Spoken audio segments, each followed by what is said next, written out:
Hey, mes paroles valent cher. Salut à tous. J'espère que vous allez bien. Le Tierman pour vous servir. Les Guzney m'appellent le tiers, les Fimbi 500, mais les deux sont corrects anyway. Sarcel représentant, Sect Abdoulaye évidemment. Bienvenue sur We Hustle, c'est toujours ton émission qui rassemble les motive. Au fil des émissions, nous recevrons différentes personnalités qui viendront s'asseoir à ma table, nous parler de leurs échecs, mais surtout de leurs réussites. Alors Igo, take a seat, non? Alil Lassana ou Fousseni Bekele.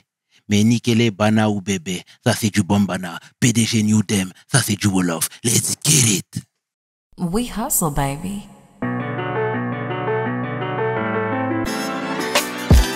Le chairman.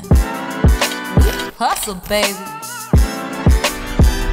Le chairman. We hustle, baby. Le chairman. De retour sur We Hustle et je suis vraiment fier aujourd'hui d'accueillir mon homeboy, rappeur, producteur, entrepreneur, social activiste, homme de cœur, l'homme que l'on nomme Saza Mizi. Salam alaikum, mon frère. Alaikum salam, le Big Saza. Comment il va le frangin? Ça va excellemment bien. Ah, tu me fais plaisir, frangin. Franchement, le plaisir, il est partagé même d'un niveau supérieur à mon niveau. Le Big Saza. Ça fait longtemps qu'on te suit. Ouais. Tu sais très bien, on aime beaucoup ce que tu fais, l'image que tu véhicules. Et puis, tu es comme nous dans le sens où tu rassembles les frères, tu les motives. Et pour toutes ces choses déjà, nous te disons merci, frère. Bah, c'est moi qui te remercie déjà de le relever. C'est moi qui te remercie aussi pour ton travail. Parce que c'est pas facile. Les gens, ils voient la facilité dans ce que tu as engendré, mais faut d'abord le créer. L'imaginer, le créer et le faire. C'est ce que tu as fait. Et je trouve que c'est une excellente chose. Et c'est pour ça que toutes ces années, j'ai pas fait d'interview jusqu'à maintenant. Big Saza, merci mon frère. Ouais. Est-ce que tu peux te présenter, s'il te plaît, pour celles et ceux qui ne te connaissent pas? Saza Mizi, je viens de Bondy. Entre guillemets, je suis rappeur, producteur. Je m'occupe de plusieurs choses. On va pouvoir développer pendant l'émission. Et voilà. C'est très bien. Ici, on a l'habitude de retracer le parcours, retracer la petite life. Je pense que tu connais la marque de fabrique, bien sûr. Exactement, je suis prêt. Bondy dans les années 80. Ouais. À quoi ressemblait le jeune Saza? Le jeune Saza, c'était...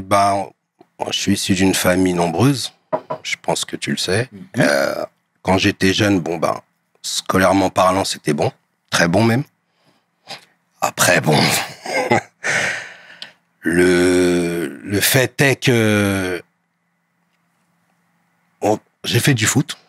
D'ailleurs, Wilfried, c'était mon entraîneur, le père de Kylian. On jouait pour l'AS Bondy et pour l'association sportive Wilfried, parce que lui aussi était dans le social, tu vois, il avait son club à lui. Donc, le foot, l'école. Et après, C'était quoi le CV scolaire, du coup? J'ai été jusqu'en terminale. Et après, je suis passé à autre chose. Général? Ouais. Et au sein même de la famille, de la fratrie, c'était comment? Déjà, les gens, tes autres frères et sœurs ont poursuivi des études? Ah oui. Ah oui. Ouais. Je veux pas m'épiloguer sur toute ma famille, mais je vais te prendre juste un exemple. J'ai mon grand frère qui est juste au-dessus de moi, qui a fait du sport en professionnel. Ça veut dire qu'il a été en sport-études, il a été à Amiens, il a été à Lille, il a joué en équipe de France junior, enfin en moins de 18. Après, il a été en Allemagne. Foot, hein? Ouais, foot. Et après, il continuait parallèlement ses études. Et vu qu'il était à un niveau élevé au niveau des études, avant de signer au Bayern de 1870, je crois. Ouais. Avant de signer, il a appelé ma mère. Munich 1860. Ouais, 1860. Ouais, et il a appelé ma mère, et ma mère, il devait signer pro. Et il a eu aussi un diplôme à cette époque-là. Un diplôme élevé en droit international, en allemand en plus. Et ma mère, elle lui a dit, favorise les études, le foot, si t'arrive un problème, tu vois, tu pourras pas te retourner rapidement. Donc, il a continué les études et maintenant, il a un très, très haut poste au sein d'une très, très grosse banque. Magnifique, mon frère. Tu vois. Magnifique. Et c'est là que je me suis dit, ben, si j'aurais continué la même voie que lui ou certains de mes frères et sœurs, ben, on en serait là à l'heure d'aujourd'hui, tu vois. Mais c'était ta destinée. C'était ma destinée. Frère, Bondy, dans les années 80, tu sais, nous, on a reçu Visselo, que je salue au passage. Que je connais excellemment Mais bien. je sais bien qu'il me disait qu'à Bondy, à l'époque, il y avait une grosse communauté maghrébine. Ouais. Tu vois, donc lui, très tôt, il a été bercé par la funk, il a Ouais. été bercé par le rail, il y avait DJ Fun. Ouais, du Sahen Soupakrou. Absolument, absolument. Donc moi, déjà, je veux que tu nous parles de cette ambiance, finalement. Bah, en fait, l'ambiance, c'était que Cédric, enfin Visselo, il traînait avec Landry, qui était le cousin des 2 Balles de Nègre. Absolument. Donc, c'est avec eux qu'on a commencé à écouter de la musique. Bon, moi, avec mes frères, mais si tu veux me parler de Cédric, oui, on était ensemble, on traînait ensemble, on écoutait de la musique. Il y avait un festival qui s'appelait La Banlieue, il y a de la banlieue dans l'air, qui ramenait tous les plus gros artistes, IAM, NTM, tout ça. Et Visselo, au début, il n'était pas vraiment dans ça. Et d'un coup, il y a un grand de Bondy Sud qui s'appelle Ousmane qui avait un studio à Stalingrad. Et c'est là qu'on a commencé à voir les vinyles, à voir tout ça, tu vois. Et la musique, ça a toujours été là, mais c'est pas une ville musicale, Bondy, en fait. C'est pas une ville de chanteurs, ou tu sais, c'est venu très très tard, ça. Les seuls qui étaient là, c'était un groupe qui s'appelait Inspiration de l'Est, qui après est devenu les managers du Sahen Soupakrou. Ok. Voilà. Dont Visselo fait partie. Et c'est vrai que j'ai commencé à aimer la musique et un petit peu vouloir en faire avec Cédric et Landry. Ça veut dire que je me rappelle, on est en face du commissariat, il y a une cité, elle s'appelle la Cité Rouge. Et il pourra te le dire, hein, c'est marrant. On descendait dans la cave et on écrivait des textes. Mais c'était des pavés. Hein. C'est pour ça que c'est marrant que tu me parles de Cédric, parce que c'est vraiment, lui et Landry, c'est vraiment les premiers avec qui j'ai écrit un texte. Quand j'étais petit. Ah, c'est mortel. Ouais. Mais comment t'expliques le fait que lui, il nous ait pas parlé de toi directement? Il nous a dit Landry, qui était son voisin, qui habitait au deuxième, mais il m'a pas parlé de Saza. Parce que peut-être il était pudique. Peut-être il s'est dit, peut-être Saza, il veut pas que j'en parle. Peut-être Saza, il va, voilà, peut-être Saza, il va commencer son histoire un peu plus tard, comme ça s'est passé avec Kondo, réellement, de la Clica. Donc, il s'est dit, bon, bah, je vais laisser le choix à Saza, peut-être d'en parler. S'il en parle, ben, il pourra revenir dessus, ou sinon, voilà, tu vois. Mais je préfère dire, la réelle vérité, c'est que j'ai commencé avec eux. Vraiment, vraiment. Et les 2 Balles aussi, ils venaient regarder un peu ce qu'on fait, tu vois. Et c'était marrant parce que eux, ils étaient vraiment connus, tu vois. Et ils nous disaient, ouais, c'est pas mal, ce que vous écrivez, c'est bon, mais bon, nous, on était scolaires, tu vois. C'est-à-dire, ils nous disaient, bon, abrège ça, les phrases, elles sont trop longues, il y a un tempo à suivre, tu vois. Et voilà comment on a commencé le rap réellement. C'est-à-dire que c'est marrant parce que après Visselo, Sahen Soupakrou, moi, après, tu connais, bon, on va expliquer de toute façon. Bien sûr, forcément. On adore ce genre d'histoire, Saza. Et voilà, pour reprendre encore les dires de Visselo, il nous disait qu'à cette époque-là, il y avait également beaucoup de tensions dans la ville. Il y avait des conflits entre... Le nord et le sud. Déjà, de un. Ouais. Et deuxièmement, entre Bondy et Noisy-le-Sec. Exactement, le Lando. Ah ouais, vous êtes parti jusqu'à là. Mais Ouais, c'est c'est vrai. Sur l'époque Bondy Nord, Bondy Sud, j'étais pas concerné. Parce que vu que quand on était petit, on allait en colonie, groupe mélangé avec Bondy Sud. C'est-à-dire que bon, je connaissais tout le monde, les gens m'apprécient. Après, sur l'ambiance Noisy-le-Sec, c'est vrai que c'était vraiment toute la ville contre leur ville, tu vois. C'est-à-dire quand on a la Rony 2, ben, c'était comme dans Brevard, tu vois. On était 40 contre 40. Et c'était vraiment violent. Vraiment, vraiment violent. Jusqu'à les mecs de chez moi, on a été obligés de faire des opérations commando, tu vois. Ça veut dire, je sais pas s'il y a prescription, mais... Il y a prescription. Il y a prescription. Il y a prescription, frère. Certaines personnes ont pris une ambulance chez nous, ils ont été là-bas et ils ont allumé tout le monde. Parce que les gens, ils faisaient quoi? Il y a un lycée devant, là. Un lycée professionnel, il a dû te le dire. Oui. C'est-à-dire ceux qui allaient à l'école là-bas, les autres, ils les attendaient devant l'école, ils leur tombaient dessus. Donc, à un moment, on était obligé de marquer le coup, quoi. Mais c'était comme ça. Le clivage, il était comme ça avant. Tu pouvais pas l'esquiver. Surtout que si tu fais partie, entre guillemets, des petits meneurs, T'es obligé de t'impliquer dans tout ça. Et comment les grands frères et les parents te mettaient en garde sur le Zaza qui commençait à traîner, Zaza qui commençait à avoir de mauvaises influences? En fait, c'est pas aussi simple que ça. Nous, on était techniques. Parce que là où j'habitais, ça donnait sur les deux côtés. Et il y avait un côté qui était le terrain de foot et l'autre côté, bon, c'était les motocross, tout ça. Et pour nos parents, les 3/4 du temps, on jouait au foot. Et c'est vrai. Mais le quart du temps où on faisait nos bêtises, ben, ils percutaient pas encore. C'était pas à plein temps toute la journée ce qu'on faisait. C'était un petit laps de temps, mais c'était intense. Mais le reste du temps, on jouait au foot. Ça veut dire que même si les voisins, ils croisaient mes parents, pour eux, on jouait au foot en bas, tu vois. C'est pour ça que nos parents, peut-être, ils ont pas été inquiets dès le début. Et les grands frères? Les grands frères, ben, c'est vrai que c'est pas évident parce que ils ont plus de, en fait, nos parents, ils ont moins de recul sur nous. Tu vois, nos frères, eux, par exemple, quand ils voient, bon, on va dire à l'adolescence, certaines marques que tu mets, voilà, tu vois, certains échos qu'il y a, eux, ils les ont, les grands frères, mais pas nos parents. Tu vois, ça veut dire que nos grands frères savaient ce qu'on faisait. Mais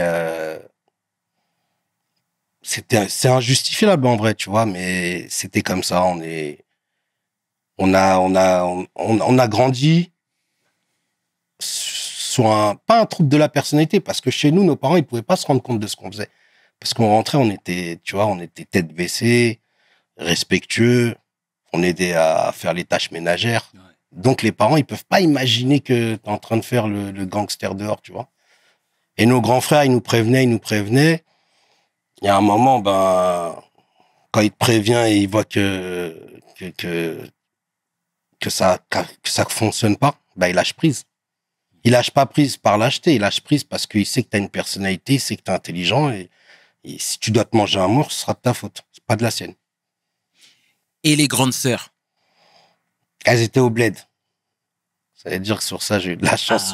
Okay. Parce qu'elles m'auraient fouetté. Ouais. Nous, les femmes, elles sont dures chez nous. Et parfois, en tant que petit frère, il y a une autre relation avec les grandes sœurs. Ouais, surtout que réellement, les gens, je sais pas comment ça c'est maintenant, comment c'est, mais les grandes sœurs, c'est vraiment dur. Elles sont très, très dures parce qu'elles nous aiment tellement que elles sont agressives dans leur comportement. Ça veut dire que quand elles voient que tu dévies, elles le sentent. Exactement. Tu vois, tes parents, ta mère aussi, elle le sent. Mais peut-être qu'elle se dit non, peut-être elle se ment à elle-même, peut-être elle se dit non, il est bien élevé, tout le monde me dit que du bien de lui. Tu vois. Surtout que les mères entre elles, les mères africaines, elles se parlent. Elles savent qui fait des bêtises, pour rester poli, et elles savent qui est bien éduqué et de bonne famille. Nous, on était vus comme des gens de bonne famille, bien éduqués. Je te parle pas des moyens financiers, je te parle de l'éducation. Donc, le ressenti, il était que, tu vois, nos soucis, quoi. Parce qu'on était habiles dans ce qu'on faisait. Malheureusement.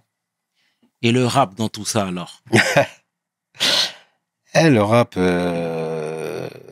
ça, c'est vraiment venu, justement, avec ces concerts-là. Il y a de la banlieue dans l'air. Ouais. Tu vois, le fait d'aller dans un stade de foot, de voir, tu vois, ce show, ces lumières, tout ça.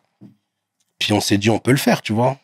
Je trouvais pas ça compliqué. Ce que j'écoutais, je voyais que c'était de l'ajout verbal, mais je trouvais que c'était accessible. Puis voilà. Puis nous, on a vraiment grandi avec cette musique. Il y a la musique de la maison, qui était le rail, les chanteuses orientales, et il y a la musique de dehors. Et la musique de dehors, c'était ça, c'était le rap. Et je veux que tu me parles aussi de ton amitié avec Hype. Ah ouais. Parce que tu l'as connu très jeune. Ouais, très jeune. J'ai cru comprendre que lui-même avait ses cousins qui vivaient sur Boulogne déjà. Exactement. Tu vois. Ouais. Donc, à toi de tout nous dire, hein, finalement. Hype, c'est un de mes meilleurs amis. On a grandi ensemble. La première fois que j'étais en studio, il était avec moi. Et en fait, on avait déjà enregistré chez Kondo mais en studio professionnel, c'était la première fois. Puis Hype, il m'a accompagné jusqu'à maintenant, tu vois. Moi, quand je me lie d'amitié, généralement, c'est sans retour. Ça veut dire, tout le monde supporte le caractère de tout le monde et on fonce, quoi. C'est pas la première embûche ou quoi. Ouais, ça y est, toi, c'est fini. On essaye de surmonter à chaque fois nos personnalités, tout ça. Tu vois, faut prendre sur soi-même pour pouvoir avancer. Mais c'est vrai que Hype, ouais, on est ensemble depuis. On s'est toujours serré les coudes, on a toujours bossé ensemble. On apporte quelque chose de différent chacun et c'est pour ça qu'on est complémentaires. Eh ben, c'est très beau ce que tu viens de dire, Frangin. Et Ouais. je vais rester un petit peu là sur Boulogne, Ouais. parce que il avait ses cousins, donc toi et Hype, vous étiez en train d'écrire, plus ou moins, en train de peaufiner votre écriture et de chercher finalement votre avenir, hein, j'ai presque envie de dire, tu vois, vous êtes parti à Boulogne. Mais comment ça s'est passé? Parce que là-bas, ils avaient un centre de formation incroyable, tu vois ce que je veux dire? Avec, tu viens de dire Kondo, il y avait les Lunatiques, il y avait Malek Almort, il y avait Sage Sir Poète. Doom, Sage Poète, Danny Dan. Frère, toi, t'arrives là-bas. Déjà, t'as même pas un nom dans ton quartier. Quand je te dis un nom, c'est un nom en tant que rappeur. Ouais, parce Voilà. que sinon, il y avait... T'es allé sur la pointe des pieds là-bas? Non, pas du tout. Je vais t'expliquer comment ça s'est passé. Dis-moi tout, mon frère. On allait à la Baule Les Pins, Ouais. entre nous. Voilà. On faisait notre petite commerce. Tu vois, on était des... Tu peux restituer l'époque? 97, Ok. 96, 97. On allait à... Plus 96. On allait à la Baule. On était des petits commerçants, sans rentrer dans les détails. Et j'ai rencontré Kondo là-bas. On a parlé rap. Et il m'a dit, dès que tu rentres, passe me voir à Boulogne. C'est-à-dire, nous, Boulogne, c'était facile. J'allais avec Hype. Donc, tu vois, je suis allé là-bas. Je voyais quelques têtes. Et Kondo habitait en dessous de chez... Comment il s'appelle? Il y a Danny Dan et l'autre, c'est Zoxy. Zoxy. En dessous de ces Zoxy. Donc, on allait là-bas. Et après, bon, on faisait nos ateliers d'écriture, de flow, apprendre la mesure, tout ça. Et tu connais, nous, on est des mecs du 9-3. Ça veut dire, dès qu'on avait fini ça, on allait aux places hautes, là, tu vois. C'est dans le même quartier, là. C'est où ils traînent Mala, tout ça. Et après, on a rencontré Mala, on a rencontré Booba, on a rencontré L.I.M., tu vois. Et je me suis lié d'amitié énormément avec Mala. Tu vois, avec son frère et Mala. Et il aimait comment on était. Et voilà, en premier, c'est pas Booba que j'ai rencontré, avec qui je me suis lié d'amitié. C'est plutôt Hype qui avait un bon feeling avec Booba. Moi, je me suis lié d'amitié en premier avec Mala. Et après, avec Booba, c'est venu après. Ouais. Et pour poursuivre ce que je t'ai dit, donc, t'es parti voir Kondo, etc. C'est quoi les conseils qu'il t'a prodigués? Ah non, on écrivait chez lui. On écrivait, il avait de quoi enregistrer. Donc, il observait un peu vos faits Ouais, et ouais, gestes? ouais. Et chaque semaine, il fallait qu'on s'améliore. Ah ouais, lui, il est dur. Hein. Il est dur dans le travail. En fait, il voulait pas perdre son temps, donc chaque semaine, il fallait qu'on s'améliore dans l'écriture et dans le flow. Et après, de Kondo, on a continué à venir, mais plus pour Kondo, parce que bon, il avait donné ce qu'il avait à faire. Ouais. Et d'ailleurs, on le remercie, on l'a toujours remercié pour ça. Tu vois, parce que la Clica, c'était le groupe pas actuel, mais parce qu'ils ont traversé les saisons, tu vois. Mais c'était un très gros groupe. Et le fait de nous donner du temps, c'était une chose honorable de sa part, tu vois. C'est beau de lui rendre hommage, frère. Ouais, franchement, je l'ai toujours remercié. On l'a revu il y a quelques années quand on a fait les répétitions pour États-Unis d'Afrique. Le groupe qu'on avait, c'est toujours. En fait, c'est pas un groupe, c'est une famille. Moi, Ghetto Fab, LMC Click, Bad Game, Zesso, tout ça. Et c'est lui qui a préparé nos shows. Ça veut dire que quand on a pensé à justement préparer, parce qu'il est bon sur scène aussi, Kondo, tu vois. Donc pour le remercier de ce qu'il avait fait pour nous, sachant que eux, ça a un peu descendu la clique avec nous, on a un petit peu avancé, eh ben on l'avait pris pour justement. Parce qu'on n'est pas ingrat. C'est hip-hop et c'est surtout fraternel, frère. Fraternel. Nous, c'est que fraternel. Magnifique, Dans toutes franchement. nos actions, c'est que fraternel. Et honnêtement, eux là, tout à l'heure tu parlais de Mala. C'était quoi? C'était une relation grand frère, petit frère? Ou pas du tout, frérot? C'était une relation... nous, on était... Comme je t'ai dit, on était dans les affaires. Ouais. Dire que bon, l'amitié, les affaires, l'amitié, le respect, les affaires. Et après, c'était une vraie amitié. Et après, avec Booba, c'est devenu comme ça. Grand frère, petit frère? Non, il n'y a pas eu de grand frère. À aucun moment. Nous, on n'a jamais eu, j'ai jamais eu de chef ou d'adjudant-chef. Non, c'est pas Non, ça. non, il n'y a pas eu ça, non. Parce que dans la personnalité, on était assez âgés. Dans ce qu'on faisait, on n'était pas considérés comme des jeunes. Ça veut dire, dans le statut, même dans la rue, on n'était pas considérés comme Mais jeunes. je te dis ça parce que toi et moi, on vient des mêmes endroits. Quand t'es jeune, là, bon, aujourd'hui, quand t'as dépassé un certain âge, il n'y a pas de souci, c'est devenu banal. Mais quand t'es jeune, 4 ans, c'est énorme, frérot. Non, frérot, je vais t'expliquer. Dis-moi tout, frère. Au début, on y allait en transport. Après, je venais avec ma voiture. Tu vois, ça veut dire que bon, quand t'as un statut élevé dans les affaires, les gens, ils te considèrent plus comme un petit frère ou un grand frère, tu vois. Ils te considèrent comme leur égaux. Même si, comme leur égal, excuse-moi.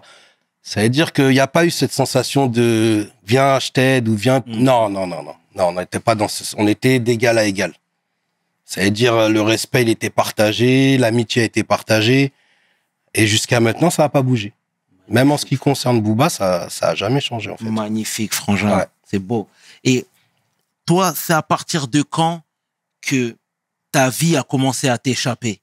Parce que tu sais, depuis tout à l'heure, tu parles, tu dis tu faisais du rap, tu étais un petit peu dans les affaires, ceci, cela, mais j'ai l'impression qu'il y a, et arrête-moi si je me trompe, mais il y avait toujours une sorte de maîtrise. Ouais. Tu vois, moi, je veux que tu nous parles du pic, du moment où tu n'avais plus et tu ne gérais plus tellement la situation. Tu commençais à vriller littéralement. C'est quand, sincèrement, c'est quand on a commencé à voir plus haut que nos capacités. Ça veut dire que quand quelque chose n'est pas dans tes capacités, tu cherches à y accéder. Et à ce moment-là, tu commences à fréquenter vraiment le haut niveau de ce milieu-là. Et eux, l'âge, ils s'en foutent. Tu vois, que t'es même 10 ans de moins, quand ils voient ta vaillance, ils voient comment tu es, quand ils savent sur qui compter, ils voient qu'ils peuvent t'envoyer dans des casse-pipes où t'as peut-être pas les épaules au début, tu vois. Et après, bon, ben, t'y vas une fois, 2 fois, tu prends goût. Et après, tu veux être ton propre chef. Et c'est au moment où tu deviens ton propre chef, ou entre guillemets, quand tu dis, il y a plus de petits, il y a plus de grands, sauf que les grands avaient l'expérience, c'est à ce moment-là que ça a vrillé. Parce qu'après, on était comme un sorte de petit gang, on avait plus d'âme, quoi. On n'avait plus de foi, plus de loi, plus rien. Mais quand tu parles des affaires, si on doit être précis, qu'est-ce que c'était? Je me suis repenti sur ces péchés-là. Mais si ça peut aider les gens... Justement, on n'est que dans la transparence et dans la bienveillance surtout. Ouais, la bienveillance, sachant que je me suis repenti de tout ça. Dieu merci, auprès frère. de Dieu, tu vois. Dieu merci, frère. J'ai pas envie que les gens ils se disent ça, j'aimerais être comme lui. Non. Sur cette période de ma vie. Surtout pas. Voilà. C'était des braquages, c'était des allers-retours dans des pays, mais à grande échelle. C'est-à-dire qu'à un moment, on n'avait plus peur de personne. Vraiment. Et ce mode de vie-là, tu vois, c'est un cliché, mais c'est tellement réel. Ce mode de vie-là, soit tu vas énormément en prison, soit tu meurs. Parce que il y a plus de limite. L'argent, il est là. Les voyages, les sapes, les caisses, les motos, les filles, entre guillemets. Après, malheureusement, si c'est déconseillé dans la religion, c'est qu'il y a une raison. C'est que tu sais plus qui t'es, frère. T'as plus de limite, t'as plus rien. Donc, c'est ça qui fait que tu dérapes, en fait. En fait, je veux même te dire mieux. Si tu veux rentrer dans les détails, et que Dieu me pardonne ce que je vais dire, mais tu te prends pour ton propre Seigneur. Tu vois? Et c'est là où tu comprends que pourquoi Dieu, il nous évite de faire tout ça. Parce qu'on était vraiment perdus, en vrai. En fait, l'artificiel, c'est d'avoir tout ce matériel, tout ça. Mais à l'intérieur, on était en train de se détruire. Parce que si tu vas jusqu'au bout, tu commences à tuer des gens. Tu vois? Il y a même des choses qu'on a fait, j'ai réfléchi, j'ai dit, mais non. Tu vois, si des gens ils doivent de l'argent à l'époque, tu sais ce qui se passe. Tu vois, mais ces gens-là, ils ont des familles, tout ça. Et à cette époque-là, tu étais toujours à Bondy? Tu connais la réponse. Non, non. Non, tu sais, quand t'as de l'argent, tu quittes vite fait enfin, pas le ghetto, mais tu quittes vite fait là où t'habites. Parce que t'as T'es une... plus en odeur de sainteté? Non, tu te dis que je vais évoluer, quoi. Et évoluer, chez nous, c'était habiter à Paris. Donc, jeune, je suis parti habiter à Paris, j'avais mon appart, tout ça. Ça. Mmh. Tu sais comment on est chez nous. Malheureusement, même si t'es dans tes affaires pour rester poli, tu ne peux pas quitter le foyer comme ça. Ouais, mais le problème, c'est Dis-moi quand ça, tu ça. commences à avoir beaucoup d'argent, quand tu commences à avoir de la drogue, des armes, tu vas mettre ça chez toi. Absolument pas. Voilà. Si tu le caches dans la cave, ils vont te le voler. Parce qu'il y a ceux qui, entre guillemets, tu sais très bien comment ça en banlieue. Il y a ceux qui font et ceux qui jalousent. Ceux qui jalousent, ils te volent. Tu vois, toujours derrière ton dos, mesquinement, tout ça. Donc, comme tu fais confiance à personne, tu te barres. Sans dire à personne où t'es. Mais c'est pas... c'est vrai que quitter la maison, c'est dur. Tu vois. Quitter le cocon familial, c'est une chose qui se fait pas si on n'était pas dans ça. Mais comme je t'ai dit, intérieurement, t'es dans un artifice. Ça veut dire que tu penses que ce que tu fais, c'est bien. Et t'oublies les valeurs, tu vois, qui sont la famille et la religion. Donc, c'est pour ça que je t'ai dit, c'est là que ça a dérapé, quoi. Ouais. Et pendant cette fast life, là, tu disais que tu allais énormément en boîte de nuit aussi. 7 jours sur 7. Ouais. Ouais, 7 jours sur 7, on T'allais était en tout le boîte. temps Et tu disais même que ton ex-femme était une stripteaseuse. Non, Ou une go-go danceuse. danceuse, ouais. Pardon. Ouais, si. Mais- Tu vois, voilà. Bon, c'était une fille bien. Non, mais on ne juge pas. Tu vois, On non, ne juge non, pas. non, je te Il faut le jure. dire. On Je ne te juge jure, pas. tu vois, quand quelque chose Non. il est, pour pas qu'il y ait d'a priori ou de préjugés, c'était une fille bien. Très gentille. Mais oui, j'avais perdu les pédales. En boîte 7 jours sur 7. Après, j'aimais pas trop l'alcool, tu vois, ça a jamais été mon délire. Mais je sortais 7 jours sur 7. On était devenus des zombies. C'est-à-dire que la journée, on n'existait plus. Ok. Bah oui, tu vas en boîte, tu te lèves à 17h. Ça veut dire que tu fais tes petites affaires jusqu'à 22, 23, et après tu te prépares pour sortir. Mais 7 jours sur 7. C'est vraiment une vie... Et dans ce tourbillon-là, est-ce qu'il y a des gens qui ont tenté de te raisonner? Bah, en fait, tes parents, ils essayent de te raisonner, mais sans te brusquer. Parce que t'es tellement dans ta bulle que eux, ils peuvent imaginer que tu le prennes mal, ce qu'ils te disent. Tu vois, ils tentent intelligemment de te sortir de ça, en fait. Ils savent que s'ils vont à l'affront et que toi, ta personnalité, ils la reconnaissent plus, eh ben, ils savent qu'ils vont perdre. Donc, ils essayent subtilement de te raisonner. Et bizarrement, je t'ai dit, tu crois que t'es ton propre seigneur. C'est triste à dire et que Dieu me pardonne ce que je suis en train de dire. Mais comment tu vas écouter tes parents si toi, tu crois que... Tu vois?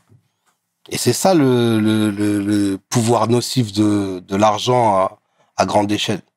C'est que tu perds les pédales. Réellement. Surtout quand t'es jeune. Toi, tu vis, tu vois. T'as un bel appart, des belles voitures. Tu pars tous les 3 mois en vacances. Mais réellement, c'est un artifice qui est nocif. Tu vois? Je veux même te dire mieux, et j'en ai parlé il y a pas longtemps avec, je crois, avec H. Je lui ai dit, j'étais arrivé à un moment de ma vie où j'étais blasé, à un jeune âge. Ça veut dire que tu me disais, on va au restaurant, j'avais déjà fait le tour, je voulais pas sortir. Viens, on bouge Thaïlande, Mexique. J'y avais déjà été. C'est-à-dire, non, j'étais blasé. Et je me disais, mais c'est quoi ma vie maintenant? Et c'est pour ça que Dieu, il nous connaît, il nous donne graduellement les choses pour qu'on puisse les apprécier. Les avoir directement, je te jure que ça détruit l'âme. Mais réellement. Si ton destin est d'être pieux, ça détruit ton âme. Il y en a, bon, ils vont finir leur vie comme ça, et ils apprécient. Moi, personnellement, je sentais que il y avait quelque chose qui allait pas. Au bout d'un moment, je suis redescendu sur terre. Mais attention, j'ai jamais coupé les liens avec mes parents ou avec ma famille. Mais jamais, jamais, au grand jamais. C'est plus de la pudeur et de la honte qui faisait que j'y allais moins. Puisque de vivre chez tes parents à avoir ton appart, Paris, j'y allais, 2 fois par semaine, tu vois. Mais tout le temps dans le respect, tout ça, mais j'écoutais que moi. J'avais un caractère très, très, très dur. Très, très, très, très, très dur. Vraiment, on pourrait dire que j'étais une autre personne que maintenant. tu pourrais même dire, est-ce que Zaza, c'est vraiment toi, là, en face de moi, qui est comme ça? Parce que j'étais devenu très, très dur. Tu sais comment ça renforce le caractère dans la négativité. Et c'est ce que les gens, ils comprennent pas, mais les gens, tu peux leur expliquer, tant que dans leur âme et dans leur subconscient, ils comprennent pas ce qui se passe, tu pourras parler pendant 3, 4, 6, 10 ans, ça changera pas pour eux. Ça sauve des vies ce que tu es en train de faire, frangin. Mais c'est réel. Parce que regarde, ça va leur éviter de faire le tour. Tu te dis, mais attends, bon, les gens, ils disent, on a grandi dans des familles pauvres. Déjà, en respect envers nos parents, c'est pas à dire, concrètement. Mais c'est quoi, pauvre? Tu manges, tu dors. Tu vas à l'école. Ça suffit amplement. Tu veux que tes parents, ils fassent quoi de plus? Ce que t'aimes, toi, c'est ce que ce monde, c'est l'artifice qui te met devant les yeux. Qui crée de l'arrogance chez toi. De vouloir être mieux habillé que les autres, d'avoir une meilleure voiture que les autres. Et c'est cette arrogance-là qui est en train de détruire tout le monde. Et c'est pour ça que les gens, ils sont dans le mal. C'est par arrogance. Et c'est laquelle créature qui a été la première créature arrogante, c'est qui? C'est qui? C'est le diable. Voilà. Ouais, exactement. Et donc, ça crée une génération de petits diables. Tu vois? C'est ça. C'est ça. Merci pour ces mots, sincèrement. Mais c'est la réalité. Ça fait du bien de les entendre, sincèrement. Et Doug Master, dans tout ça, il était où? Doug Master. Ouais, Doug Master. C'était ça. C'était Landry m'avait chauffé avec ça, là, les 2 balles et tout, il m'avait chauffé avec ce nom de rappeur. Parce qu'on aimait beaucoup la West Coast. Tu vois, Masterpiece, nous, tout ça. On était un peu matrixés. On achetait des bijoux, tout ça. Non, mes frères. On achetait des Cuban Links. Ouais. J'avais des grains de café 3 or. Ah non, j'étais Ah non. Non. Parce que là. Ça. Non, mon gars. J'étais jusqu'au bout. Des bagues, des diamants, tout. Bien, non. Bien. Non, on était matrixés, frère. D'accord. Voilà, c'est pour ça, Doug Master, tout ça. C'était un mec de chez moi aussi qui s'appelle Pouille, là. Il disait, non, le Big, t'es trop un dog de haut niveau, tu vois. Ok. On kiffait la West Coast, tu vois. Magnifique. Comme chez vous, hein. Ouais, tu vois, les 2 endroits où j'ai vu que c'était des bons kiffeurs de West Coast, c'était vers Sarcelles, Garges et tout. Et chez nous, nous, on était matrixés, frère. Ah, mais vraiment. Ça fait plaisir. Et dans tout ça, la musique, quand même, c'était dans un coin de ta tête? C'était dans un coin. C'était pas vraiment à plein temps, tu vois. Bah, Doug Master, ça a changé quand je l'ai dit à Booba. J'étais avec Booba, il m'a dit, mais c'est quoi ce blaze, là? Il m'a dit, t'es devenu fou. Tu vois, il voyait comment ma vie, elle était, le niveau que j'avais atteint. Il me dit, mais t'as pété les plombs, c'est quoi ça? Hey, slow down, on est en France, gros. Après, il m'a dit, ils avaient leur langage de Boulogne, là, Sazamizi, tu vois, Sazamizi. Magnifique. Voilà. Mais c'est vraiment, c'est pour ça que j'ai changé de nom d'artiste. Et t'as connu la prison. Ouais. T'avais quel âge? 21. La première fois? Ouais. C'était pour les choses que tu viens d'énoncer? Ouais. Et t'as tourné combien de temps? À la base, j'avais pris 8 ans. Et après, mon frère qui est au-dessus de moi, là, il a ramené un avocat, ils ont fait appel, j'ai pris 5 ans. Moi, je veux que tu me racontes cette fois-ci comment ça se passe dans ta tête. Parce que depuis tout à l'heure, on dit tout le temps que, enfin, je te le dis, t'es humble. Donc, je te dis que t'es smart, t'as toujours un coup d'avance, etc. T'es dans la maîtrise. Là, tu te fais attraper. Je l'ai pas vu venir. C'est une enquête d'1 an et demi. Ils m'ont suivi pendant 1 an et demi. Ça veut dire que tu les sens pas, en fait. C'était la BRB, tu vois. Eux, ils sont là pour attraper les vrais voyous. Pendant 1 an et demi, ils m'ont suivi et je les ai pas vus venir. Mais partout, mes voyages, ils m'ont tout sorti. Tu vois. Ils sont venus m'attraper et... Tu vois, on se croit intelligent. On essaye d'être habile, mais ils seront toujours plus intelligents que nous. Surtout que Dieu, il t'aide pas dans le mal. C'est-à-dire que tu es tout seul à la fin. C'est-à-dire que c'est eux qui vont gagner parce que Dieu, il va pas t'aider dans ce que tu fais. C'est-à-dire que concrètement, et c'est une bonne leçon finalement. Je te jure, j'y ai repensé. Je me suis dit, Dieu merci, c'est Dieu qui m'a sauvé. Réellement. Parce que ton arrogance, elle augmente de jour en jour. Jusqu'à... Tu peux atteindre un niveau où moi, j'avais encore quelques limites, tu vois, parce que j'ai une éducation. Mais tu peux arriver à un stade où tu n'as plus de limites. Et la prison, c'est bien ce qui s'est passé. Je remercie Dieu. Pour cette sanction? Pour cette sanction, réellement. Parce que cette sanction, elle m'a fait prendre du recul sur plein de choses. Tu vois, parce que, je t'explique, mais juste mon ressenti. Quand il m'attrape déjà, je mets un temps avant de comprendre ce qui se passe. Je suis habillé tout en Versace. C'est-à-dire, je pars en vacances, genre il me pète, allez, on va dire le mardi, samedi je pars, je sais plus, je devais aller où, Baléares, ou un vieux truc, tu vois, mais je devais partir. C'est-à-dire que je me dis, mais ils sont en train de tuer mon planning là, si ce que tu fais là, faut vite que je ressorte là, parce que là j'ai des vacances, j'avais prévu des choses. Et même comment j'étais habillé, tu vois, puisque je m'habillais classe, Versace, comme je t'ai dit tout ça, très jeune. Ben, quand je suis arrivé chez la BRB, même les mecs, ils s'étaient choqués un peu, tu vois, par rapport à mon âge, comment j'étais et tout. Ils se disaient, mais, tu vois, le mec, on l'a vu, tout ça, mais on pensait pas que je vivais mon style vestimentaire, tu vois. Je faisais le mec un peu classe et tout. Et pendant 4 jours, j'ai pas atterri, en fait. J'essayais de contrer ce qu'ils me disaient. Tu vois, comme on fait, tu vois, le système c'est comme du poker, tu vois.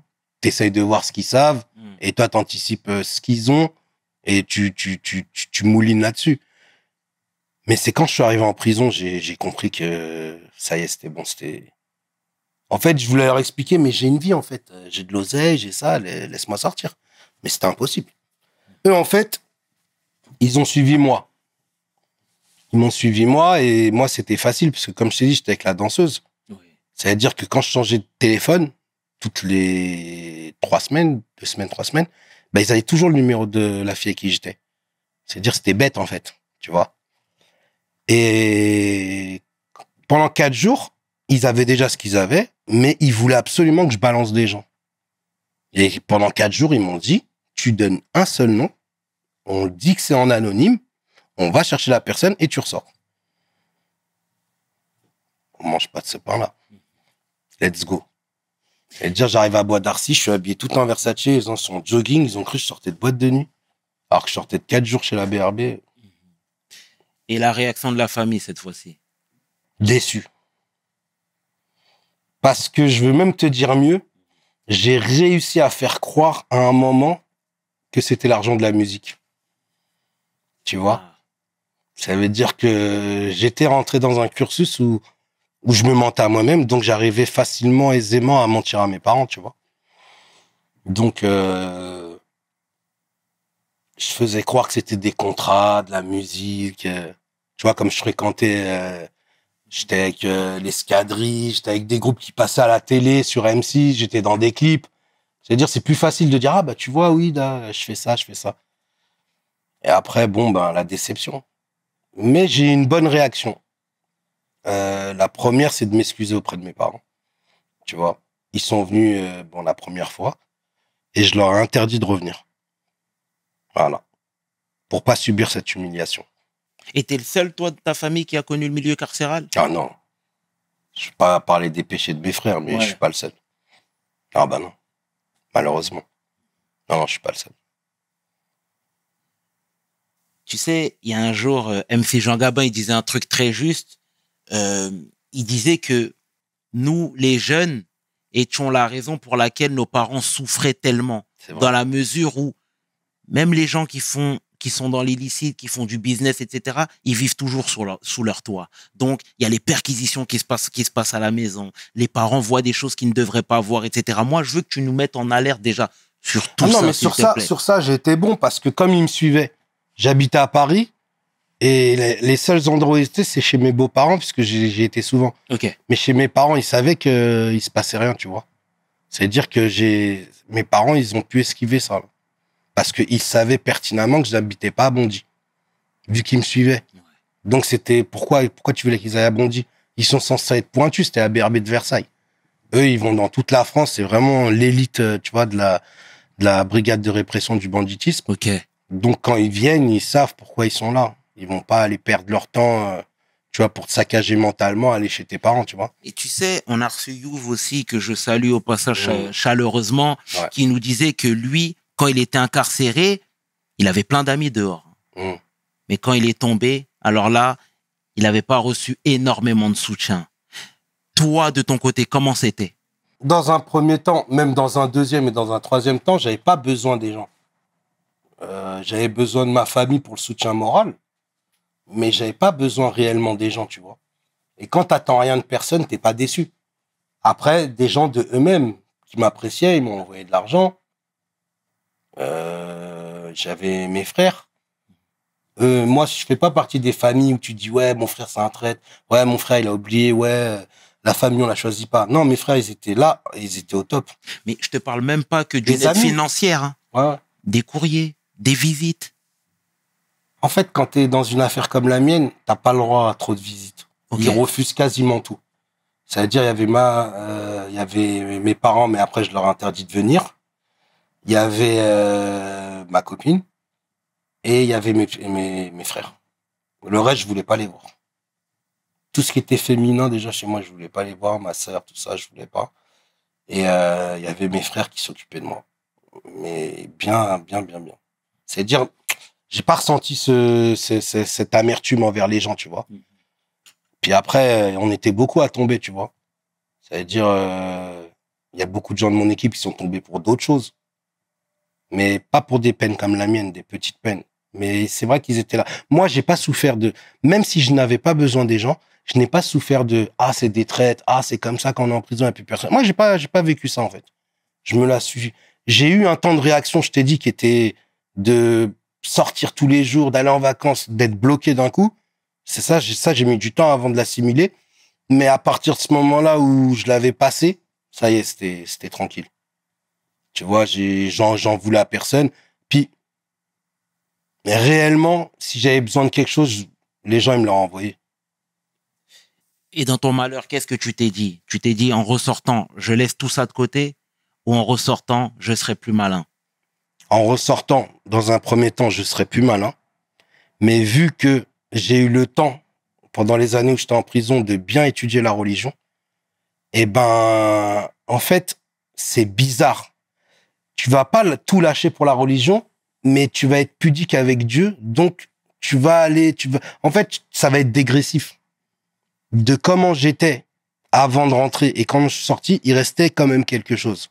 C'est-à-dire, je l'ai un peu exploité en sortant, mais la religion m'a fait arrêter au fur et à mesure du temps ce que je faisais de mal. Mais réellement, c'est moi-même, c'est de moi-même. T'as tourné combien de temps? J'ai tourné 3 ans. Plein. C'était ta seule et unique peine. Ma seule et unique peine. D'accord. C'est dire que déjà, j'étais assez intelligent pour pas retomber. Dieu merci, mon frère. Dieu merci. Mais parce que j'étais sincère avec Dieu. Tu vois? Mais réellement, je parle à cœur ouvert. Je n'ai rien à vendre, en fait. Je parle à cœur ouvert. C'est ma relation avec Dieu qui a fait que j'ai pu m'en sortir. Et j'ai pu... Parce que quand en fait, qui donne tout, qui crée tout? C'est Dieu.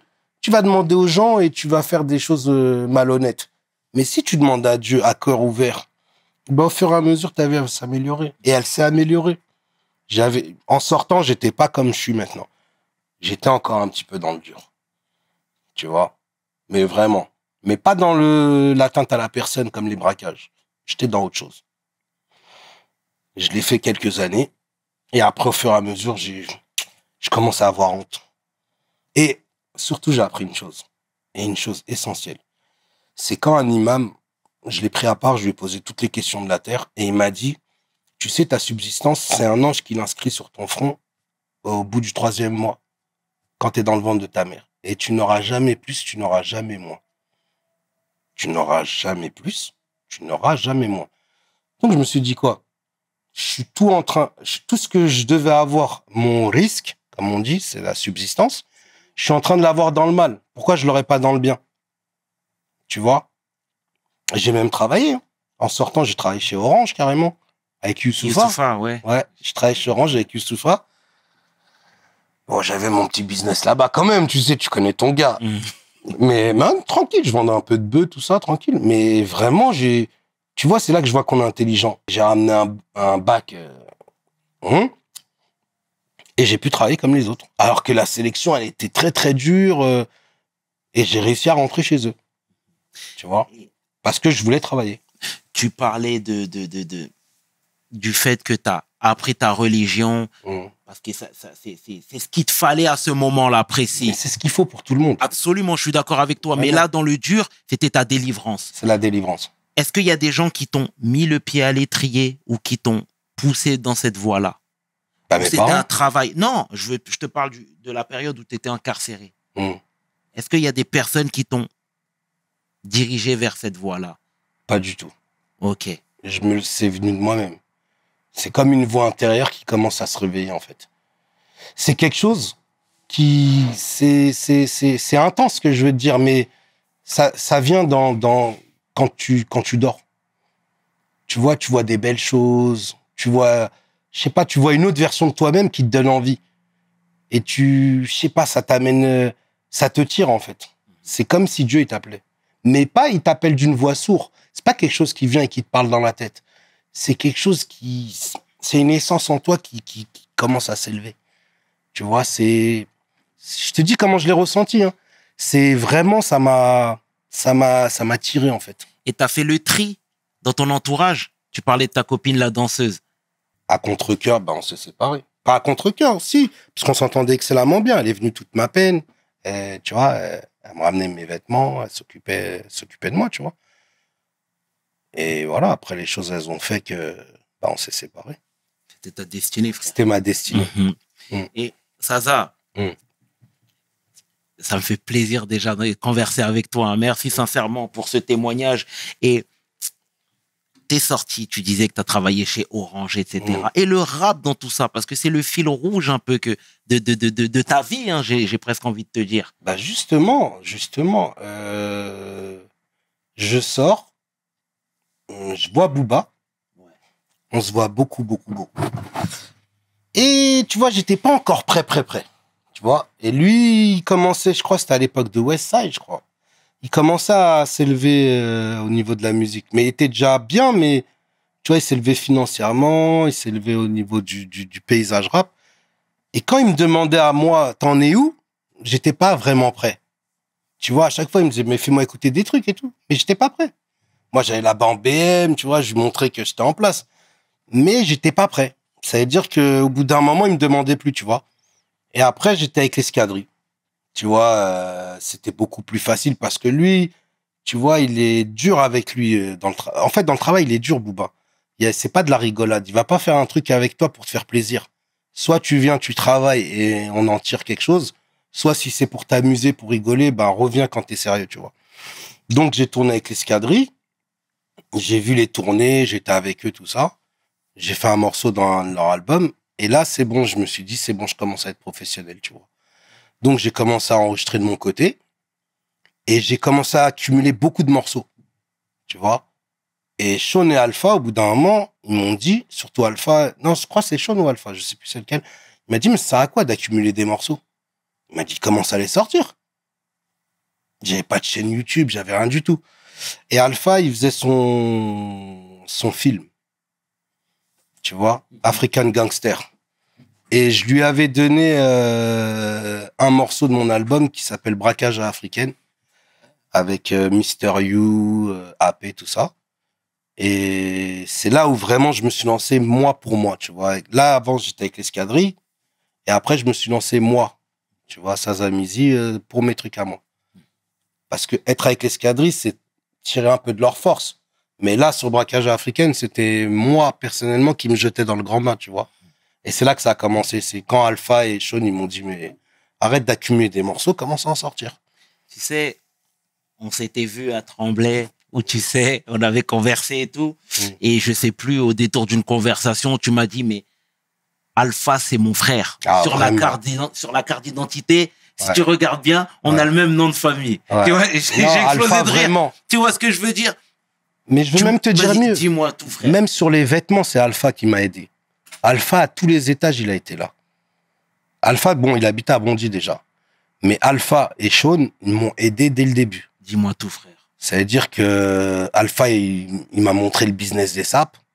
Il m'a ramené où les fabriquer, comment les vendre. Les premiers albums, il les vendait à Clignancourt, les miens. Braquage en YZ. Non, Alpha, il a été là à tous les étages et lui, c'est mon frère, lui, de toute façon. Lui, Alpha, il sait qu'il est dans mon cœur. Sean, bah, on se voit moins parce qu'Alpha, tu vois, bien il sûr, bien voyage beaucoup. Mais à chaque fois que je le vois, c'est un vrai grand plaisir. Je suis comme un membre de ma famille, tu vois. fait Bah, plaisir. c'est un membre de ma famille, Alpha. Et Sean, bah, on est tout le temps ensemble. Sean, Miko, tout ça, voilà, on se lâche plus. Je crois on aura des cercueils à côté, hein, Inch'Allah. Parce que vraiment, on n'est pas prêt de se quitter. Tu vois, c'est... C'est beau ce que tu dis parce que tu sais, dans ce milieu-là, on rencontre également beaucoup de personnes amnésiques. Hmm. Il faut Non, le non, non. dire. Je te dis, du début à la fin, je pourrais te dire à chaque étage et à chaque étape, il y a eu qui, pourquoi, comment, et je suis encore avec eux. Et jamais... tu vois, même Booba, ça reste mon frère. Il fait ses clashs, il fait tout ce qu'il a à faire, mais ça reste une bonne personne. Tu vois, ça reste un bon frère. Quand j'étais en prison, il m'a envoyé beaucoup d'argent. Il m'a envoyé des sapes. Il s'est occupé de beaucoup de choses. Et c'est là que tu vois l'humain, finalement. Tu vois. Et voilà, je t'ai dit, moi, je lâche pas mes amis. Je les lâcherai jamais. Ça veut dire, si businessment parlant, bon, la musique, ça l'a pas fait, mais humainement parlant, je le lâcherai jamais. Ça reste mon frère. Tu vois, il peut avoir la terre contre lui, ben, je suis un peu dégoûté qu'il soit embrouillé avec Alpha. Parce que quand t'as deux frères qui se prennent la tête, c'est pas agréable. Mais c'est deux grandes personnes qui peuvent gérer ça entre eux. Ça change ni mon amour pour Alpha, ni mon amour pour lui, tu vois. Enfin, quand on parle d'amour, c'est fraternel. C'est compris, mon frère. Ouais. Merci pour ces paroles élogieuses déjà, hein, franchement. Non. Et ça fait du bien d'entendre ça, franchement. Parce que peu de personnes peuvent se targuer de réellement connaître Booba. Tu vois, moi, je le connais depuis que je suis jeune. Et c'est une bonne personne. C'est un bon gars, il est marrant, il est cool. Ça veut dire, je l'ai connu comme ça, il est resté comme ça. Après, bon, son business, c'est son business, tu vois. En tout cas, le message est passé. Ça. Ouais. Et c'est beau les paroles que tu as eues pour tous ces frères-là. Et Réellement.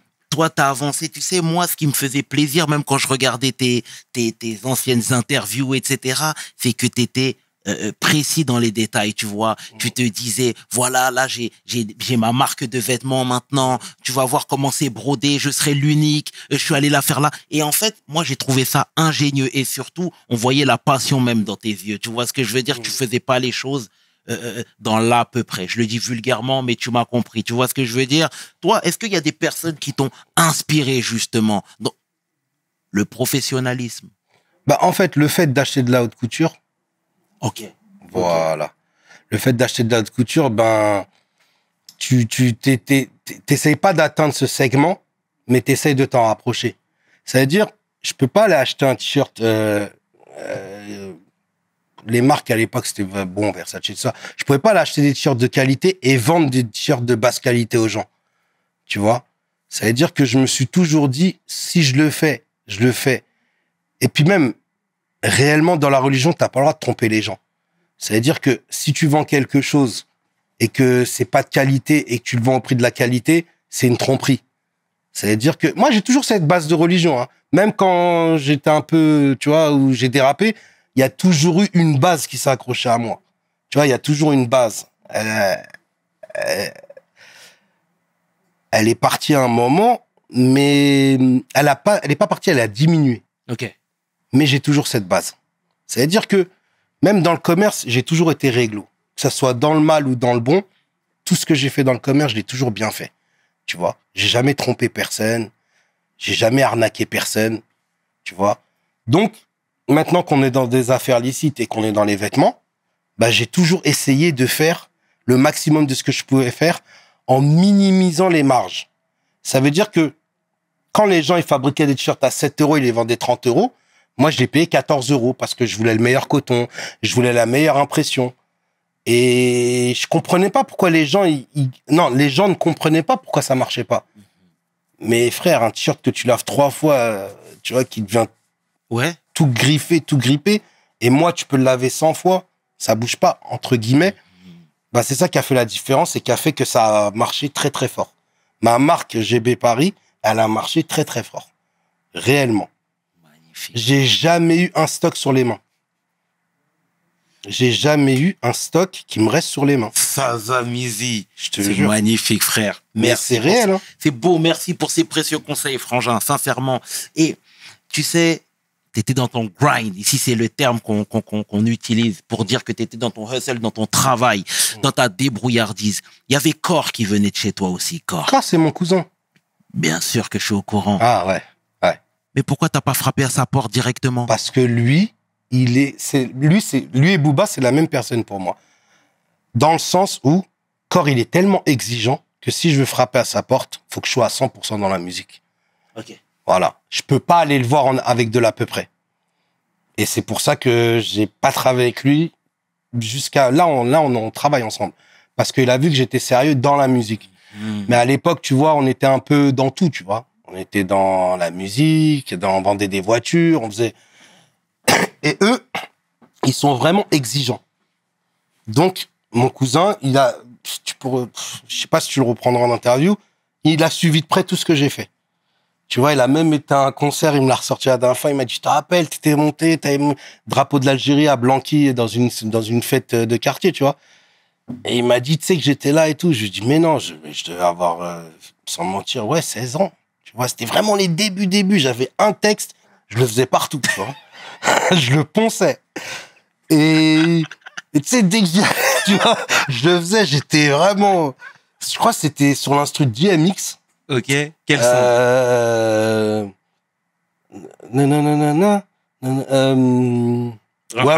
Rough Rider. Ouais, c'était celui-là. Je viens de Bondy.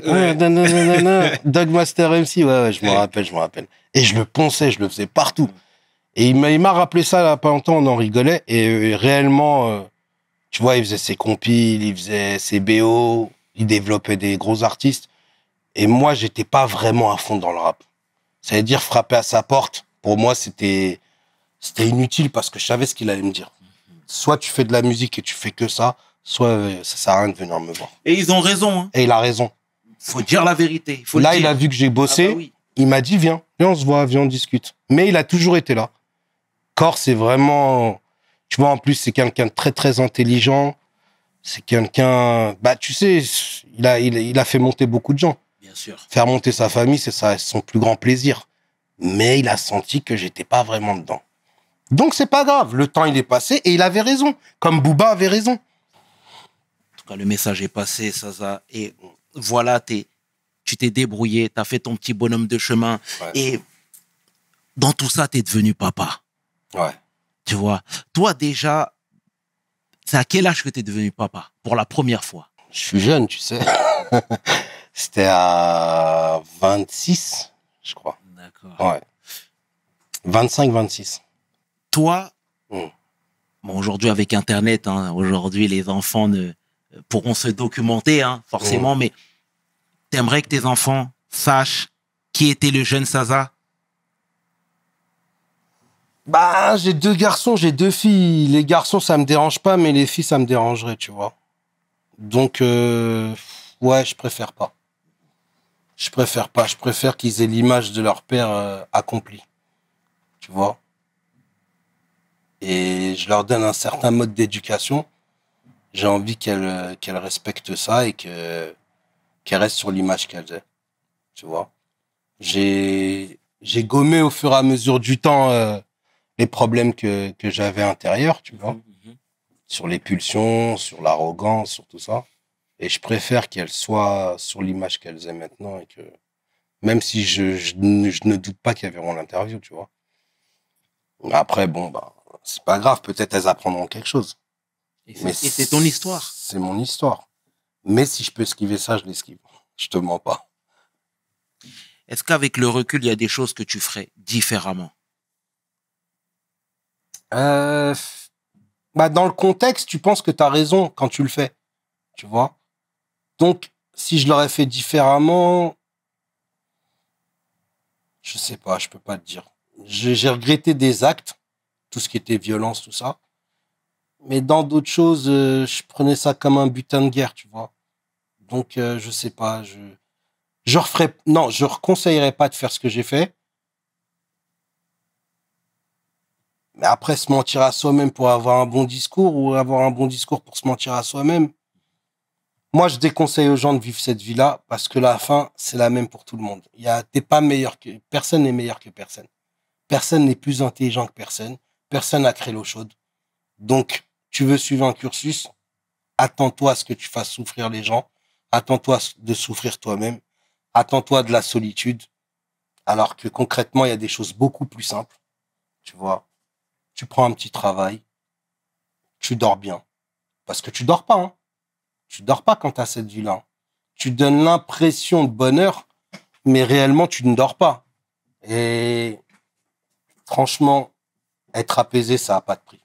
Je te jure que réellement, c'est...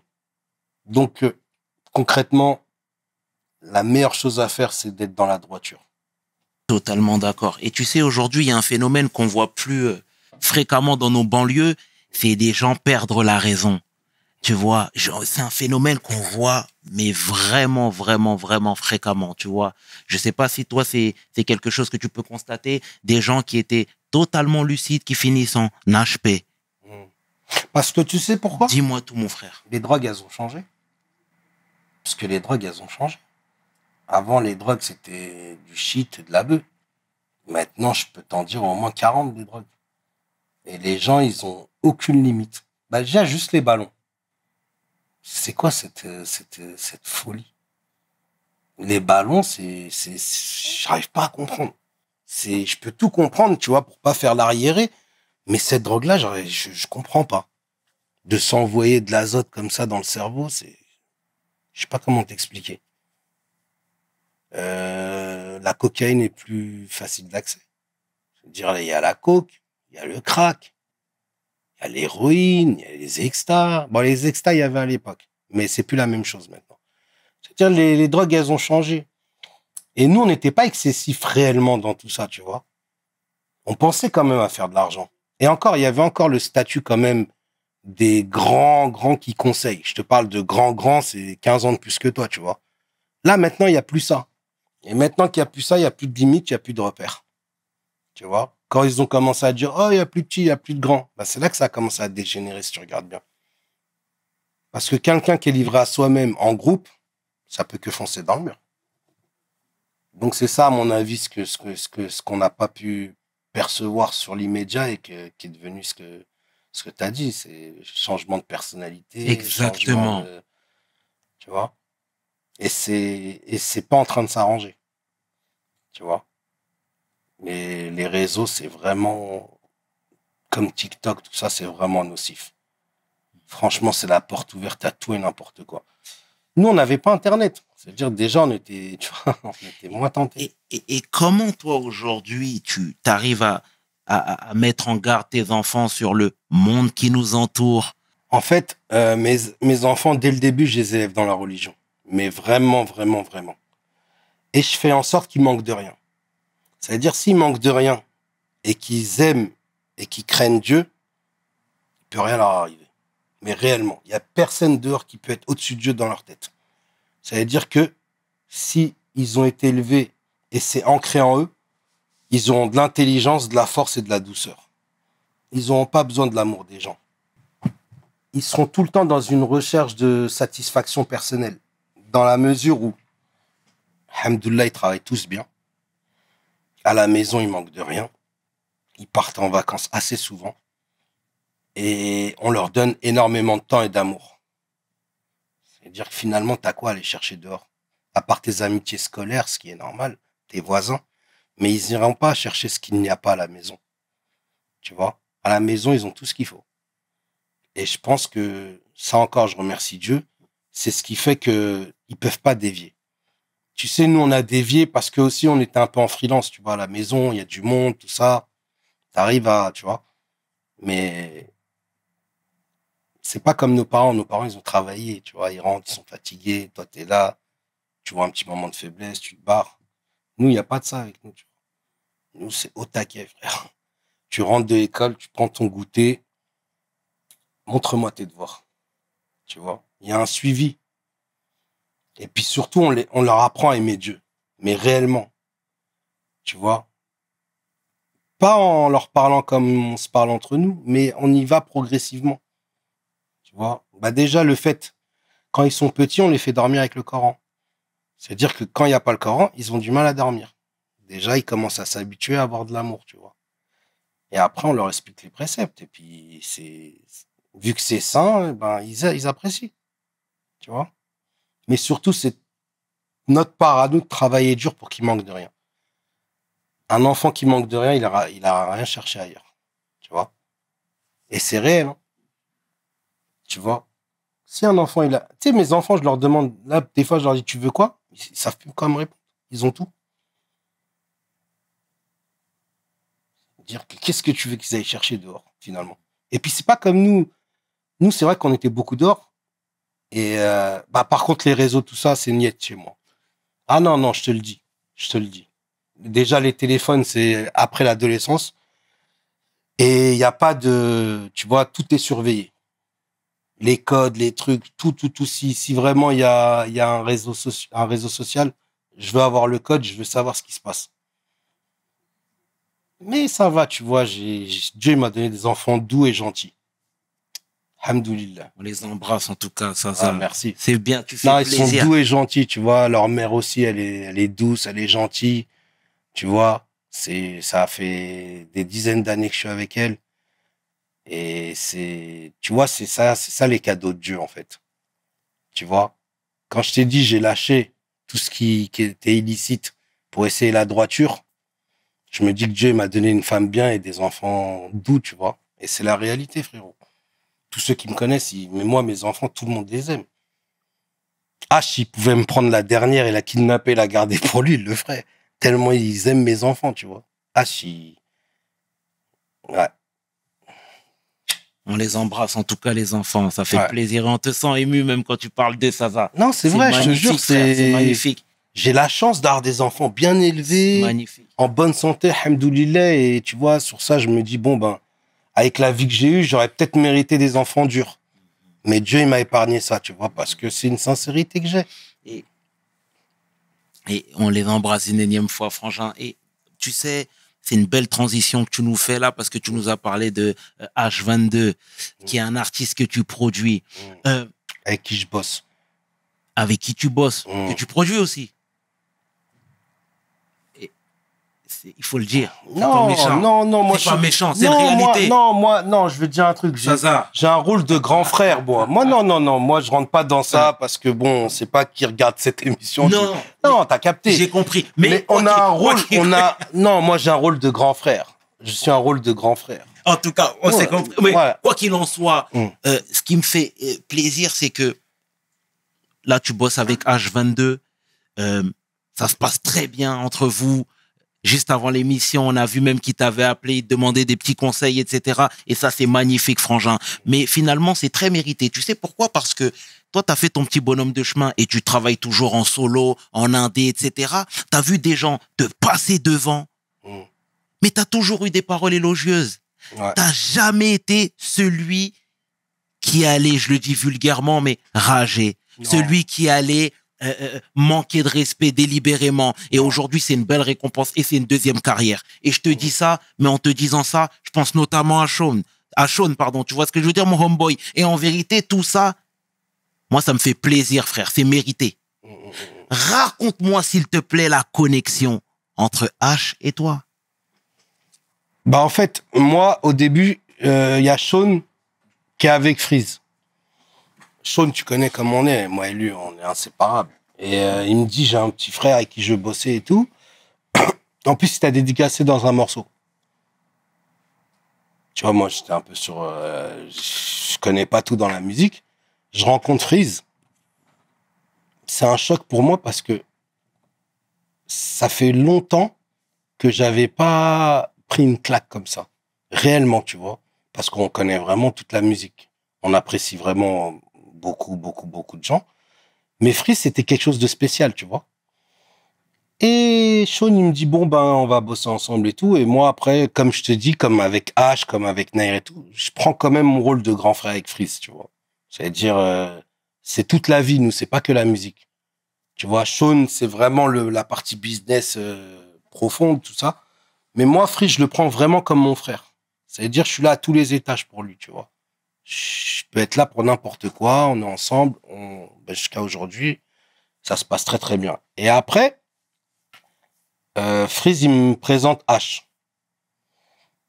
Et tu sais, les deux, ils sont similaires un peu, tu vois. Ils sont très respectueux, très intelligents. Et c'est comme ça, de fil en aiguille, que les deux, je les ai pris comme ma famille et qu'on a bossé ensemble. Et après, il y a une Nahir qui est venue après. Et mon associé Ibrahima aussi m'a ramené un artiste qui est très, très, très, très fort. Il s'appelle Vakra. Et voilà, j'ai créé ma petite famille comme ça. Je parle de famille parce que les termes de business, c'est vulgaire. Mhm. On parle de famille parce que c'est comme ça que mon album s'appelle, Dangereuse Famille. Je rebondis pas dessus, je suis pas là pour la promo. Ouais. Non, je suis pas du tout là pour la promo. On est bon. Non, pas du tout. On est bon. Mais voilà, j'ai créé un système de famille où je suis là pour la musique et pour le quotidien. Voilà. C'est un système de grands frères. En tout cas, c'est tout mérité. Ça me fait plaisir de te voir rapide comme ça, que ce soit toi, que ce soit Sean. Et puis, c'est en phase avec ton âge, avec ton CV. Tu vois ce que je veux dire? C'est terrible. Moi, Frangin. Tu vois, regarde, Sean. Dis-moi, Frangin. Tu vois, pour te montrer comment la vie, elle est. Avec Sean, on a galéré. On a fait des Bicraft Tours, on a tourné, on a mangé notre pain noir, entre guillemets, même si je déteste l'expression. Absolument. Mais quand il y a des choses florissantes, eh ben, on est tout le temps ensemble. Tu vois ce que je veux dire? Et c'est ça, la famille. C'est ça, ce terme de famille que j'ai toujours mis et sur quoi j'ai toujours voulu mettre l'accent. Les gens, ils ont toujours voulu voir les gens en termes de business. C'est pour ça que ça a jamais marché. Nous, on est resté en termes de famille. Moi, si demain Freeze, il m'appelle, on parle pas de musique. La musique, ils savent qu'on est ensemble. Mais s'il m'appelle pour... il a crevé, il s'est embrouillé, il sait que je vais venir tout de suite. H, il sait que c'est la même chose. Il sait que demain, il a besoin d'un rendez-vous, il a besoin quelque chose, je peux lui faciliter, je le ferai. Nahir, pareil, et Vakra, pareil, et puis ceux qui y arriveront, pareil. Parce que, tu vois, quand tu fais... Le terme de famille, ça agit sur le cœur, tu vois. Et quand tu fais les choses avec le cœur, tu peux jamais te tromper. Et puis les gens, tu les sondes. Ils rentrent pas dans ta famille si tu sais pas s'ils sont pas comme toi. Moi, ils sont tous respectueux. Ils sont tous bien élevés. Bon, il y en a qui ont des caractères durs, tu vois. H, il est un peu, tu vois, il est pas bagarreur, mais tu vois, il est un peu plus dur. Les autres sont un peu plus calmes. Mais tout le monde a un bon cœur dans cette équipe-là. Et Frangin, ta relation avec l'Algérie, c'est laquelle? J'ai beaucoup de mes grands frères et grandes sœurs là-bas. Et puis c'est mon pays. Dès que je peux y aller, j'y vais. Mm-hmm. Tu vois, j'ai mes neveux là-bas. Là, j'y vais là bientôt. Je sais pas, c'est quelque chose d'unique en fait. Quand t'es là-bas, tu peux pas avoir cette sensation ailleurs dans le monde. Tu vois, je sais pas. Surtout que moi, j'y étais quand j'étais jeune. J'y suis resté une petite période de ma vie, tu vois. Ok. Voilà. À un moment, quand ma mère, elle a perdu son père, Rahmo, elle m'a laissé là-bas et j'ai toujours eu ce goût de l'Algérie, tu vois. J'ai toujours aimé. Je sais pas comment t'expliquer. C'est une sensation. Déjà, juste quand t'arrives, tu sens l'air. Tu vois, c'est pas du Fahrenheit, tu vois, dans l'air. Mais quand tu sens l'air, déjà, ça te met dans un bien-être. Et tu vois, à part la sensation d'aller tu vois, faire des pèlerinages, tout ça, j'ai pas cette sensation de bien-être ailleurs. Ailleurs, je vais être bien, mais pas comme quand je rentre en Algérie. Est-ce que socialement, tu as pour ambition de faire des choses là-bas, par exemple? En Algérie? En Algérie, totalement. Franchement, l'Algérie, c'est un pays riche. Donc, c'est pas en Algérie que je le ferais. Ouais. Tu vois, si je devais le faire, ça serait vraiment des pays qui ont été en guerre et qui se reconstruisent. Et ça, c'est vraiment facile à faire. Tu vois, il y a des associations qui sont déjà en place. Dans l'immédiat, ce que je fais, c'est les puits.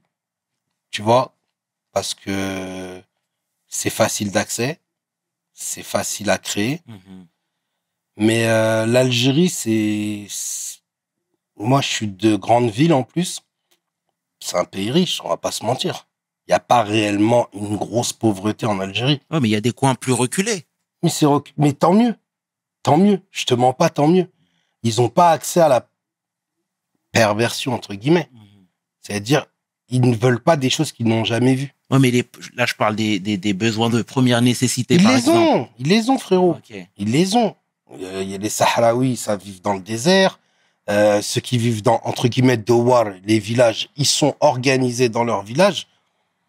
C'est pas de la pauvreté, c'est ce que l'Occident elle a ramené comme critère qui fait que tu peux les croire pauvres. Mais eux, ils sont pas pauvres. Ils ont grandi comme ça, ils sont très très bien. Ils sont même plus heureux que des gens ici. Moi, j'ai pas ressenti cette pauvreté en Algérie. Tu vois, je vais pas m'inventer une vie, je vais pas créer du social fictif. Mm. Si je dois faire du social, je le ferai dans des pays où j'estime, tu vois, par exemple en Afrique, tu vois, il y a beaucoup de pays en Afrique où ils ont pas accès à l'eau.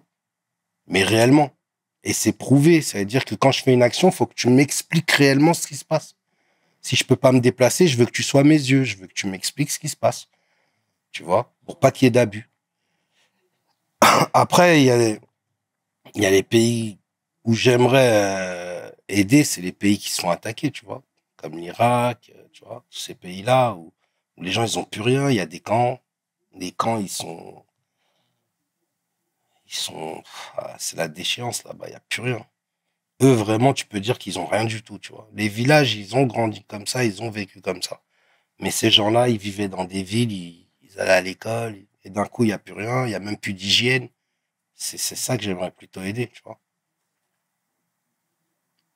Mais voilà, c'est le social que moi j'aime faire, si tu veux savoir le fond de ma pensée, c'est essayer de faire des mosquées ou des puits. Ça, c'est ce que j'ai dans le cœur. Mais si je peux faire plus, je ferai plus. Tu vois? J'ai envie de laisser des traces. C'est la réalité. J'ai envie de laisser des traces. Tu vois? Et on va travailler pour. Merci pour ces belles paroles, Saza, sincèrement. Ouais, Et, mais vraiment. et comment tes parents te voient là aujourd'hui? L'homme accompli, Ouais, ils sont vraiment contents. businessman. Non, vraiment, là. Non, non, même mon père, c'est devenu mon gars sûr. Il est surpris. Ah non, mon père, ma mère aussi, hein. Ma mère, tu vois, ma mère, c'est tout pour moi, tu vois. C'est même plus un monument, je sais pas comment t'exprimer, tu vois. Ce que je pense de ma mère. Mais mes parents, ouais, franchement, grâce à Dieu, je les ai encore. Et réellement, ils sont fiers de moi, tu vois. Ils manquent de rien, mais je suis pas le seul, tu vois. Il y a mes frères et mes sœurs qui s'occupent de ça. Mais ils manquent de rien et ils sont fiers de nous. Et là, il y a plus de délinquance chez nous. Il y a plus rien. Tout le monde est stable. Tout le monde a un taf. Tout le monde a, enfin, un taf. Ils ont tous du business, quoi. Ils ont tous une affaire, ou bien ils sont Bien dans les sûr, bien banques, sûr. tu vois. Ils travaillent dans les banques beaucoup. Et franchement, Dieu merci, tout va bien. Ça veut dire, nos parents, ils sont apaisés. Tu fais plaisir, Et François. surtout, ils manquent de rien. C'est le plus important. Parce que je me sentirais mal de bien vivre avec mes parents et des lacunes financières ou, tu vois. Après, la santé, elle se dégrade. Ça, c'est comme dans toutes les familles, tu vois. On va pas se plaindre. Dieu, il t'éprouve vers la fin pour t'enlever tes péchés, tu vois. Donc, c'est normal que nos parents, ils souffrent, en vrai. Dieu, il éprouve que ceux qu'il aime. Si nos parents, ils ont des problèmes de santé, c'est une bonne chose. Les gens, ils pourront pas comprendre maintenant pourquoi je dis ça, mais expier ses péchés quand tu es sur la fin, c'est un bon signe. Tu vois? En tout cas, Saza, sincèrement, au nom de toute l'équipe de WeSL, nous te remercions fraternellement, Ouais, chaleureusement, c'est moi qui te remercie, sincèrement. Ouais. Tu te rends pas compte, frérot, mais je ne cesse de le répéter, les gens vont penser que je radote, mais c'est une réalité absolue. Ça sauve des vies, frérot. Le fait de te livrer comme ça, de parler à cœur ouvert, à bâton rompu comme ça, Ouais.